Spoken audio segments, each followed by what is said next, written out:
복수하시는 하나님, 복수하시는 하나님.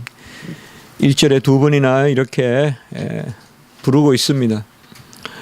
오늘 전체 시편은 이런 여호와의 어떤 복수하심, 이런 부분에 대한 말씀을 담고 있습니다.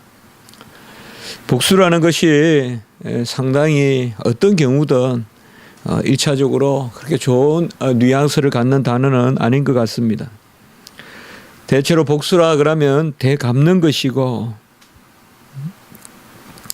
피해와 어떤 손상 또 당한 것 이런 것을 회복시키는 것, 그 너머죠.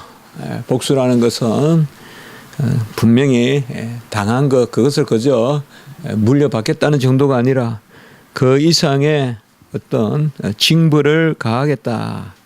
바로 벌을 주는 것, 곧 심판하는 것. 2절에 보면 세계를 심판하시는 주여. 우리가 심판이란 단어는 좀 더 의로운 그러한 뉘앙스를 가지고 있습니다만은 이러한 심판이 바로 오늘 말씀해 보면 복수하시는 하나님의 어떤 하나의 도구로서 또 그분의 어떠하심으로 이렇게 심판이 등장하고 있습니다. 심판은 정확한 잣대가 있고 또 심판은 분명한 법에 따라서 그렇게 이루어지는 것입니다. 그러나 우리가 하나님의 말씀 가운데 하나님을 심판주로 여길 때는 크게 보면 두 가지밖에 없을 것 같아요. 우리가 다 죄인이고 죄의 값을 스스로 치를 수 없다고 봤을 때 하나님의 심판은 결국은 은혜가 아니면 멸망, 이 두 가지밖에 없습니다. 갚을 수도 없는 사람에게 심판을 내린다는 것은 1차적으로 멸망이겠죠. 죄의 싹슨 사망이므로. 그것이 아니라면 한 가지가 남아있다면 그것은 용서해 주시는 것밖에 없겠죠. 그래서 심판이란 단어는 항상 의인을 향하여 의롭다 여기는 그러한 사람을 향하여서는 죄를 용서하고 간용해 주는, 어떻게 보면 심판이 뚜렷한 목적을 가지고 있는 그러한 것이라는 거죠. 우리가 보복이나 심판, 이것은 어떤 새로운 목적은 없잖아요. 그냥 안갚음하고 찾아내고 회복시키고 뭐 그다가 플러스 조금 정신적인 만족이랄까요. 그게 대체로 우리가 생각하는 세상적인 보복이죠. 뭔가 새로운 것을 만들어내는 그러한 보복이라는 것은 생각하기 어렵죠. 뭔가 새로운 것을 창조적으로 만들어내기 위한 보복.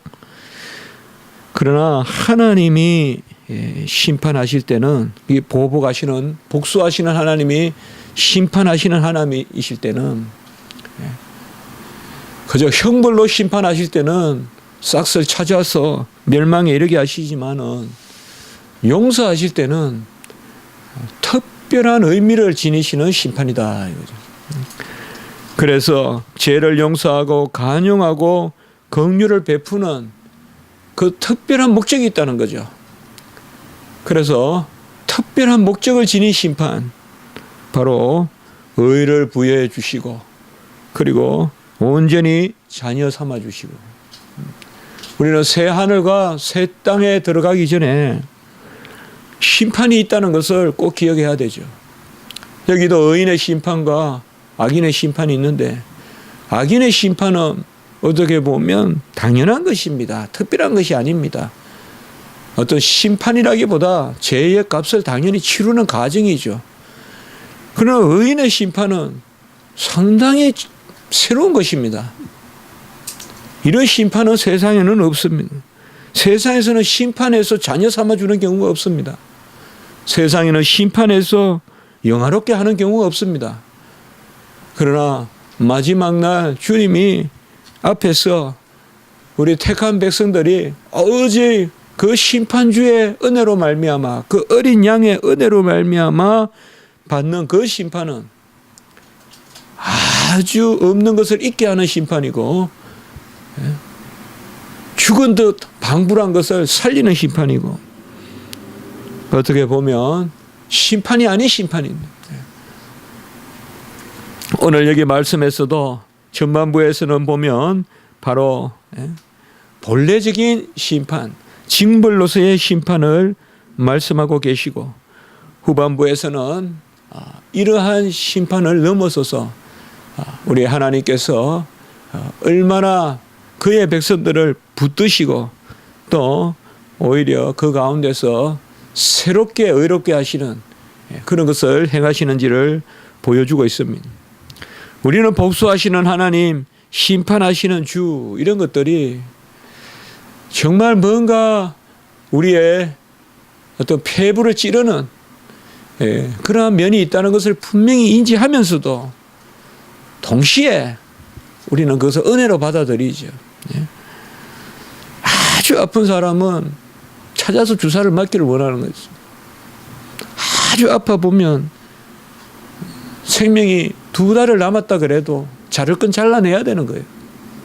왜 2달 놔두고 저렇게 수술을 하나 해도 1분의 고통을 찾기 힘들기 때문에 수술을 막 하고 대수술을 해서 수술 끝나도 겨우 2-3달 사는데도 그 2-3달이 너무 고통스럽기 때문에 또 수술을 해서 그렇게 나아가는 거죠. 어떻게 보면 수술이라는 것이 상당히 일단은 힘든 것으로 여겨지지만은 우리가 정말 어려운 경우에 닥치면 그 수술을 원해서 받고 싶은, 그 어떻게 보면 우리는 심판을 자은해서 받아야 그 병을 이기고 그 고통을 이기는, 이러는 면은 심판의 긍정적인 그런 면이죠. 병원에 가기 싫다고 계속 끙끙 앓고 있는 그는 어리석은 아이죠. 그 아이가 어느 순간에 병원에 가서 약을 먹었더니 낫더라, 주사를 맞았더니 낫더라, 이런 걸 알면 그 아이는 이제 진짜 아프면 자기가 걸어서라도 병원에 들어가는 거죠. 왜요? 거기 가서 일시적으로 따끔한 건 있지만은 그 주사를 맞으면 아주 아픈 것이 없어지기 때문에, 바로 오늘 이 심판에 대해서, 특별히 징벌적 심판에 대해서 먼저 말씀하시는데요.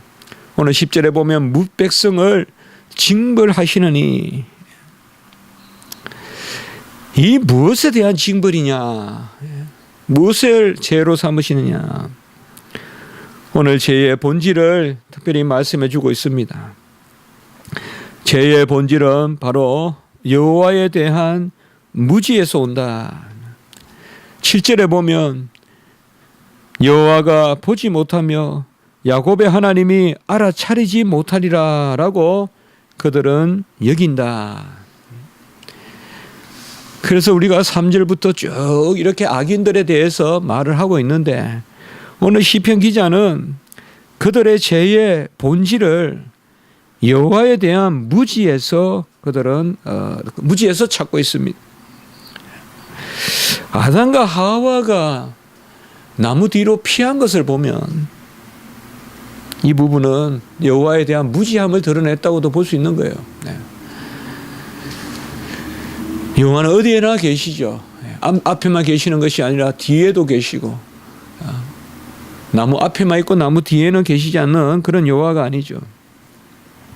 여호와가 보지 못하며 야곱의 하나님이 알아차리지 못하리라.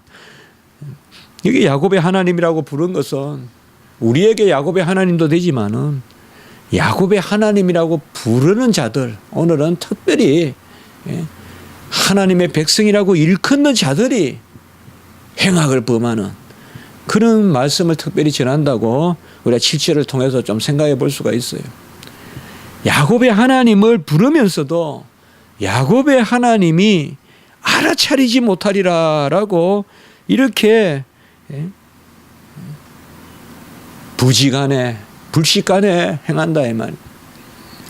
우리가 깨어있지 못하면 이러한 지경에 이르는 거죠. 깨어있고 깨어없고 자고에 깨어있음과 깨어없음의 그런 차이가 뭐겠습니까? 여호와가 깨어있는 것을 아는 사람은 깨어 있는 자고, 여호와가 주무시는 줄 알고 조시는 줄 아는 사람은 역시 본인도 잠자는 거죠. 여호와는 주무시지도 조시지도 아니하시고, 여호와는 만사를 감찰하시고 만유를 운행을 주장하시고 우리 심중의 깊은 곳을 바라보는 분이신가를 알고 있는 자들은 바로 깨닫는 자고, 그것을 모르는 무지한 자들. 8절에 보면 어리석은 자들아, 무지한 자들아, 언제나 너희가 지혜로울 거라고 이렇게 말합니다. 우리가 악인들과 부딪힐 때 여호와를 대적하고 분명히 여기 하나님의 뜻이 있는데 무릎을 꿇을 줄 모르고 행악을 범하고 끝없이 뿔을 세우는 그런 사람을 보게 될 때 우리는 저들이 도무지 여호와를 알지 못하는구나. 저들이 자신들의 지혜로 하나님을 의지하지 않고 나아가는구나. 어쨌든 무슨 일이 있을 때 여호와께 무릎을 꿇느냐 안 꿇느냐, 이게 중요한 것 아니겠습니까, 여러분들? 여전히 나단의 지적을 받아도 다윗이 무릎을 꿇지 않았다면 그건 행악자죠. 총회가 지적을 해도 뉘우칠지 모르고 교회의 어미로운 정치의 헌법에 따라서 건징을 해도 아무 느낌도 없고 그저 자기가 옳다고만 하면 그건 참 어리석은 사람이죠. 얼마나 지혜가 대단한지 몰라도 이 지혜 저 지혜 만들어내가지고 8절 후반부에 너희가 언제나 지혜로울까? 언제나 지혜로울까? 사람은 하나님 여호와 우리 주님 의지하지 아니하면 제께에 넘어져요. 제께에 넘어져요.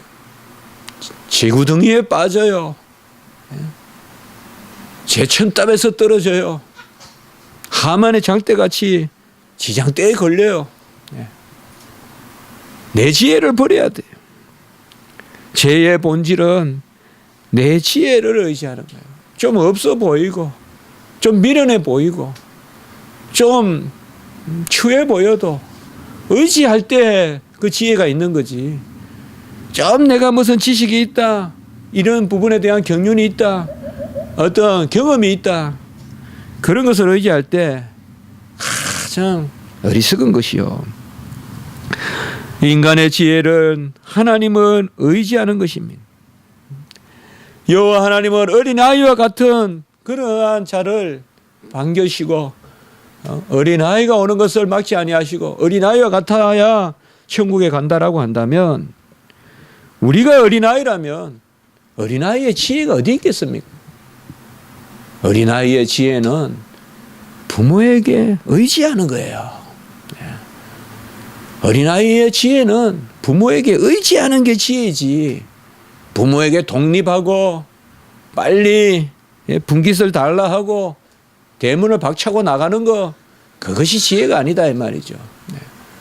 지혜는 여호와께 의지하고 여호와가 알려주시면 알고 심중에 여호와의 뜻을 날마다 구하고 나는 아무 지혜 없다 하고 오직 여호와만이 지식이요 여호와만이 나의 길이요.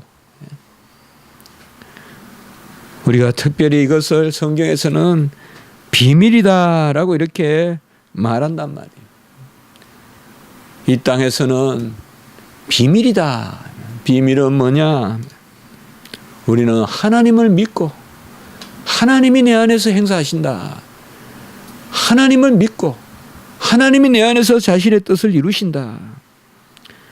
하나님이 아신다. 나도 나를 모른다. 이것이 바로 비밀이죠. 내가 나를 알려고 할 때 인간은 필히 교만해질 수밖에 없습니다. 하나님이 나를 아신다라고 할 때 주님이 내가 주님을 사랑하시는 줄 압니다라고 할 때 그때 조금이라도 우리의 사랑이 있고 소명이 있는 거지. 내가 하나님을 사랑하는 줄 내가 안다. 그것은 아닌 것 같습니다. 간혹은 우리가 조금 뭘 하다 보면 사람하고 비교하다 보면 내가 안다는 말이 나와요. 내가 얼마나 열심히 공부하고 있고 내가 얼마나 열심히 일하고 있는데 너희들 잘 때 나는 뭘 했는데 그것조차도 헛된 지식입니다. 그것조차도 헛된 지식이에요. 내가 나를 아는 것이 아니라 오직 지으신 분이 아신다 이 말이죠. 죄의 본질은 무지요. 그 무지의 근원은 뭐냐? 바로 내가 스스로 안다 이 말이죠. 오늘 9절의 말씀에 보면 귀를 지으신 이가 듣지 아니하시랴 눈을 만드신 이가 보지 아니하시랴. 우리는 내가 듣는 것이 아닙니다. 하나님이 들으신 것을 하나님에게서 들어야 합니다. 우리는 내가 보는 것이 아닙니다. 하나님이 보신 것을 내가 물어서 봐야 됩니다.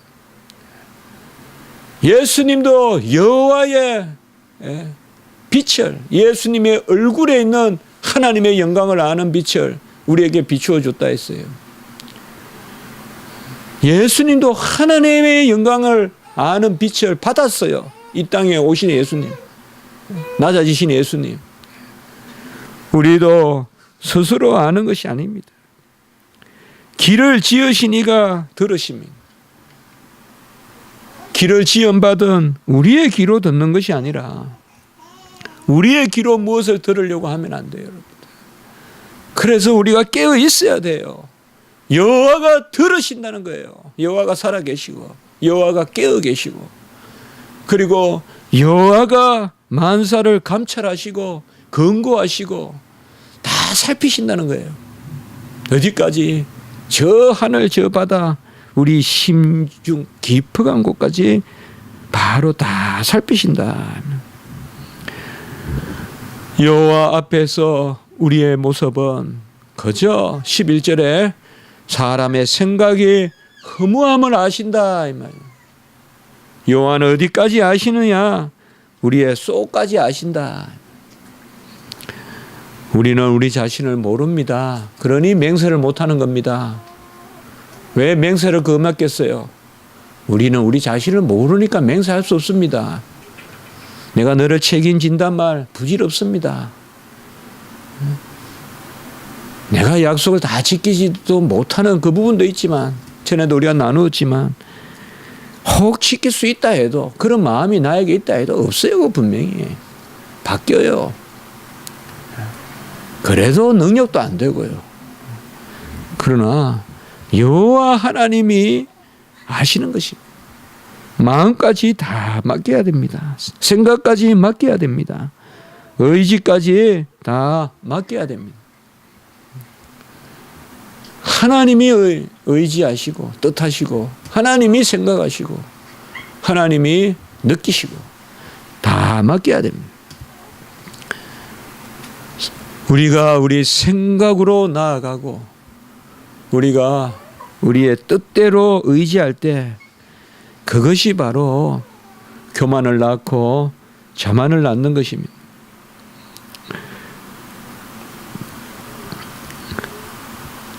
우리 사람의 생각은 허무하다라고 이렇게 말했습니다. 사람의 생각은 창세기에 보면 사람의 아들들이 하나님의 아들들이 사람의 딸들의 아름다움을 보고 우리 마음에 있는 생각들은 다 사람의 딸들의 아름다움을 생각합니다. 사람의 딸들의 아름다움. 그 중심을 보지 못하고 허무한 것을 우리의 마음속에 생각하는 것입니다. 하나님을 떠나는 것은 곧 내가 옳다는 것을 붙들 때 그것이 곧 하나님을 떠나는 것입니다. 여기에 자만이 있습니다. 오늘 4절에 보시면 그들이 마구 짓거리며 오만하게 떠들며 죄악을 행하는 자들이 다 자만하나이다 라고 이렇게 말씀하고 있습니다. 마구 짓거리고 오만하게 떠들고, 주님은 우리에게 잠잠하라 라고 이렇게 말씀합니다. 잠잠하라는 것은 말을 하지 말라는 것이 아니라 마구 짓거리지 말라는 것입니다. 오만하게 떠들지 말라는 것입니다. 잠잠하라는 것은 하나님의 뜻을 말하라는 것입니다. 하나님의 뜻에 순종하라는 것입니다. 자기 말을 하는 것이 아니라 하나님의 말을 하는 것, 그게 잠잠한 것입니다. 우리는 외쳐야죠. 그게 잠잠한 것입니다. 여호와의 뜻을 외칠 때 마구 짓거리지 마라. 마구 짓거리지 마라. 허무한 생각을 막 내놓지 마라. 입은, 다른 몸은 다 가만히 놔두면 가만히 있는데 입은 가만히 놔두면 마구 짓거립니다. 입은 적극적으로 제어해야 돼요. 재갈을 먹여야 돼요. 그러니 입을 잘 조심해야 됩니다. 저도 살면서 이 입조심 이것 좀 해야 되는데, 허가 의협심인지 뭔지 확 손들고 나가는 그런 기질이 많아요. 그러나 진짜 말할 거는 해야죠. 그렇지만은 많은 경우 회개하고 후회되는 것은 꼭 그게 아닐 때가 많거든요. 그때마다 많이 생각을 해요. 혀는 가만히 놔두면 범죄예요. 적극적으로 막아줘야 혀가 죄로가 되는 거지. 가만히 놔두면 불평 그냥 나오고, 가만히 놔두면 원망 나오고, 비판 나오고, 비평 나오고, 계속 마구마구 그냥 짓거리는 거예요. 하나님의 은혜로 제어해야 됩니다. 오만하게 떠드는 것이 혀로 못하는 게 없어요. 혀로야 뭐 사흘 만에 성전이 아니라 3시간 만이라도 짓죠. 46년 성전 3시간 만이라도 혀로는 짓죠. 교만해지는 거죠. 혀로는 안 되는 게 없죠. 빌딩도 짓고 빌딩도 무너뜨리고 뭐 태우기도 하고 짓기도 하고 혀로 다 하죠. 바로 이러한 마구 짓거리고 오만하게 떠드는 이걸 어떻게 막느냐 이 말이에요. 우리가 딴 방법이 없어요. 지식을 가져야 돼요. 지식을 가져야 돼요. 모르면 헛떠들게 돼 있어요. 지식을 가져야 돼요. 여호와를 바로 알아야 돼요. 그래서 죄의 본질은 바로 우리가 먼저 후반부를 봤지만은 여호와를 바로 알지 못하고 무지하고 어리석은 것, 이게 죄의 본질이고, 이것이 현상적으로 나타나는 게 마구잡이로 떠드는 거예요. 신학교에서 이번 주에 제가 설교를 듣고 좀 교수님들한테 전혀 그런 말 안 하다가 우리가 이런 설교를 계속 들어야 되겠냐, 왜 신학교 강단이 이렇게 됐냐. 어느 설교 교수님이 그래요. 그들은 자신들의 설교를 모른다는 거예요. 잘못하는지 잘하는지. 아무 복음도 없고 계속 세상의 가십 이야기 이런 것만 하고, 아주 세상에 떠돌아다니는 어떤 누가 이야기하면 막 웃는 어떤 개그 콘서트에 나오는 그거지. 예?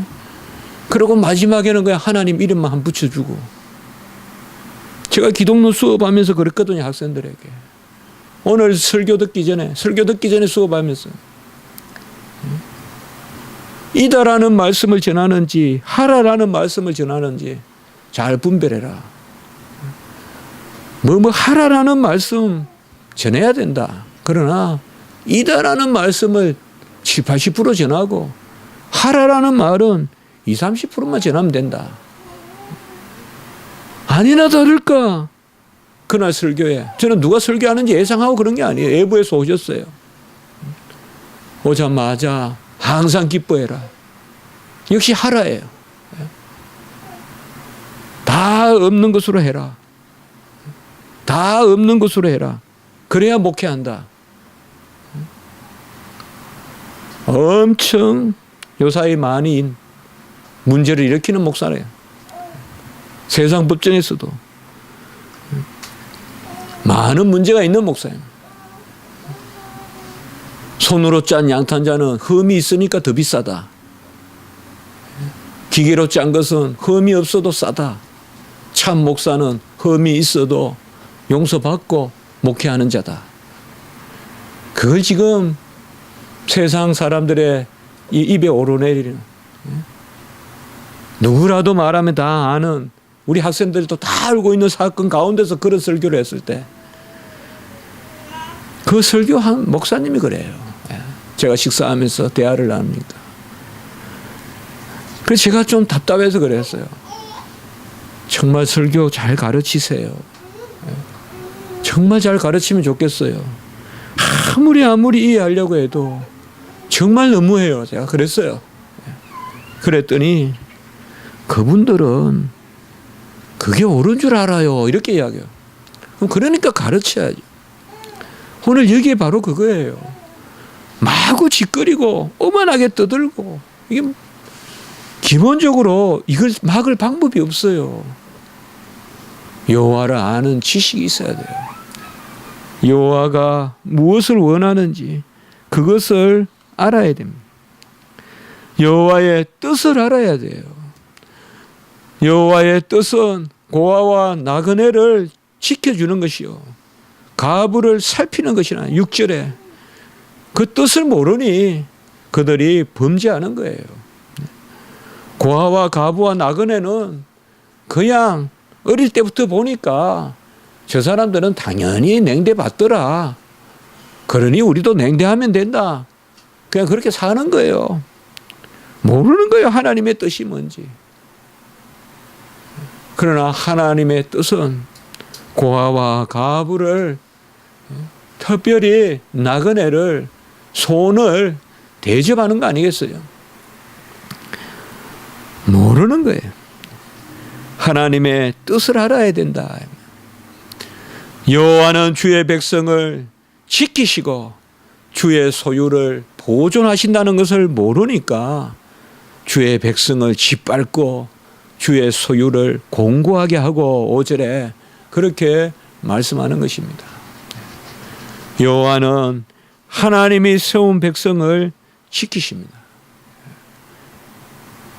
이 부분도 우리가 깊이 생각을 해야 되는 것입니다.